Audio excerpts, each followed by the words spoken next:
No doubt, ang Pilipinas ang final boss pagdating sa natural disasters. Dito sa atin, kompleto rekado. Apoy, hangin, tubig, lupa. Kaya kung ang mga sakuna ay ihahambing natin sa mga brilyante ng Encantadia, aba, meron lahat niyan sa Pilipinas. Brilyante ng apoy? Well, 300 ang bilang ng mga bulkan natin dito. 24 doon, active. Brilyante ng hangin. 20 na bagyo lang naman ang dumadaan sa atin taon-taon. Brilyante ng lupa? Well, nasa Pacific Ring of Fire ang Pilipinas. Kaya yung lindol, mayat-maya. Brilyante ng tubig. Posibleng tsunami mula sa Manila Trench at iba pang mga trenches. Grabe no, literal parang nature buffet. Pero imbis na unlimited rice, unlimited sakuna. Ayon sa World Risk Index 2022, Pilipinas ang numero 1 sa buong mundo pagdating sa disaster risk. Bakit naman na hindi? Tignan mo ang geography natin. Archipelago tayo na parang nakahiga sa Pacific Ocean. Kaya lahat ng galaw ng kalikasan, tayo ang unang tinatamaan. Ang halimbawa, kung pag-uusapan natin ng apoy, andyan ang mga bulkan. Sa Pilipinas kasi may 300 na bulkan at 24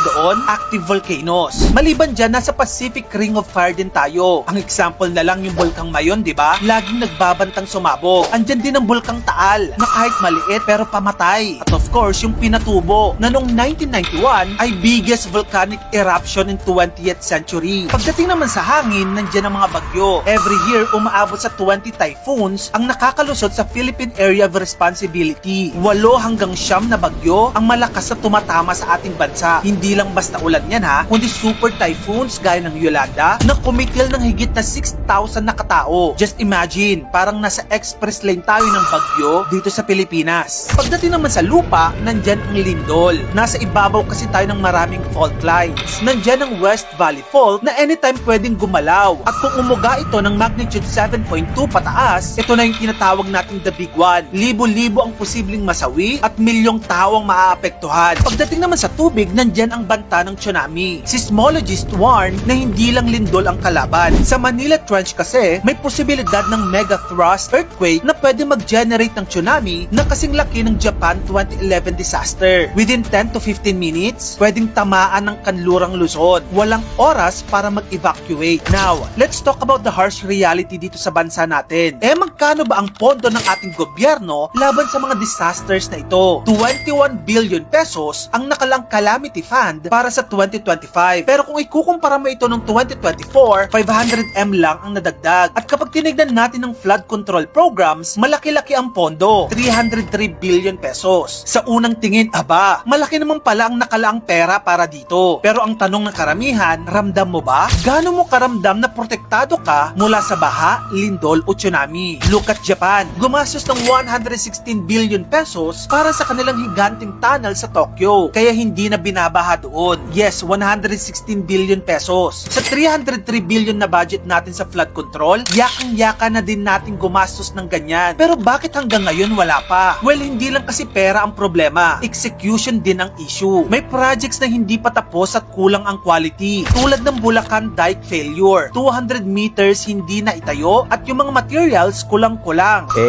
Hiniling ko sana na maremedyohan tong riprap na hindi natapos. 4 na taon na kaming nagdurusa. Maliban dyan, mas prioridad ng ilan sa ating mga leaders ang political priorities versus long-term infrastructure. Ranking presidential palaces sa mundo. Pang-ilan kaya ang Malacanang? Tara, tignan natin. Number 8, Riga Castle. Mula sa bansang Latvia. Pag tinignan mong palasyong ito, mukhang fairy tale chateau with medieval towers and beautiful riverside views. Ang estimated value nito ay nasa $100 million or 5.6 billion pesos. Maliban sa residensya ng presidente ng bansang Latvia, andito din ang National History Museum nila. Number 7, Garuda Palace ng Indonesia. Ito naman ginagawa pa lang. Pero kung titignan mo yung design pa lang niya, parang pang Marvel Cinematic Universe na. Sobrang modern. At ang estimated value nito, over $100 million din or 5.6 billion pesos. Number 6, Prague Castle sa Czech Republic. Ito hindi lang presidential palace, kundi World Heritage Site na. Dahil sa castle complex nito, ito lang naman ang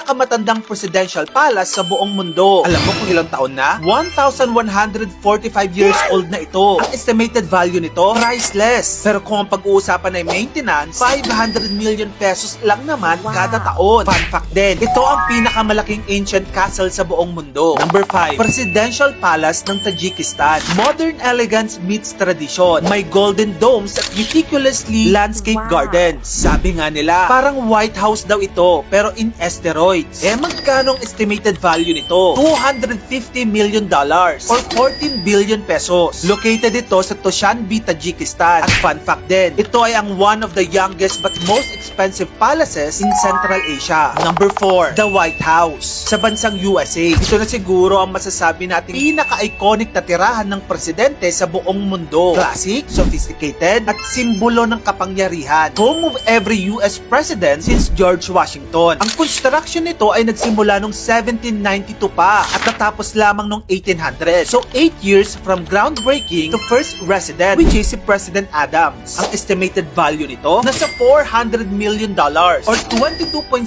billion pesos. Fun fact, ang White House ay may sariling bowling alley, cinema, at tennis court na para lamang sa first family ng Amerika. Number 3, Ak-Orda Presidential Palace sa Kazakhstan. Kung futuristic meets regal ang trip mo, ito yun. May blue dome, gold accents, tapos parang sinaniban ng mga gusali sa Dubai ang laki. Constructed ito ng early 2000s lang. Magkano? $300 million or 17 billion pesos. Fun fact, ang Ak-Orda Presidential Palace ay may 30-meter chandelier sa loob. Pwede na tayong mag-camping sa laki nun. Number 2, Grand Palace sa Thailand. Hindi lang ito ceremonial place ng Thai King. Ito na rin ang pinaka-iconic na landmark sa buong Bangkok. Covered ito ng gold leaf, may Buddhist temples at sobrang detailed ng architecture. Ang construction nito ay nagsimula noong 1782. Magkano ang estimated value? $1 billion or 56.6 billion pesos. Fun fact, bawal magsuot ng sleeveless shirt kung bibisita ka dito. Number 1, Buckingham Palace sa United Kingdom. Ito na ang reyna ng lahat ng palasyo. Literal, home ng British monarch. Sa loob ng Buckingham Palace, may 775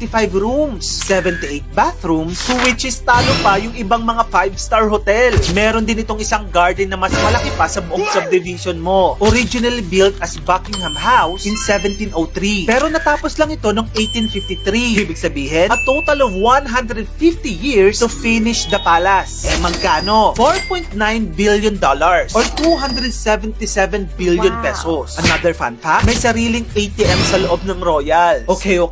Special mention pa din sa ating Malacanang Palace. Wala man ito sa ating listahan, it is still historically iconic. Built in 1750 as a Spanish colonial villa, pero nag-evolve ito into presidential palace nung sinakop tayo ng mga Amerikano. Ang estimated value ng Malacanang Palace, 2 billion pesos.